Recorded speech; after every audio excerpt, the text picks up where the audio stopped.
المخضرم بتاعنا النهارده ربنا كرمه كده وطلع على بتروجيت كده، قال لك ايه، اروق على حالي كده.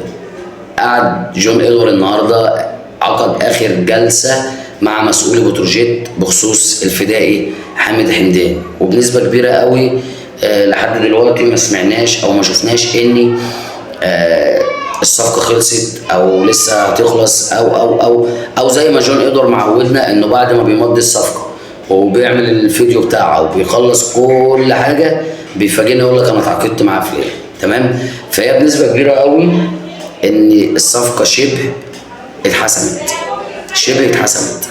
بس مش اكتر ولا اقل. فنتمنى يا رب كده فداء جديد عشان يبقى عندنا 3 فدائيين، اخواتنا فلسطينيين، اخواتنا في غزه. ربنا يا رب ينصركم ويقويكم يا رب على اللي انتوا فيه. شكرا.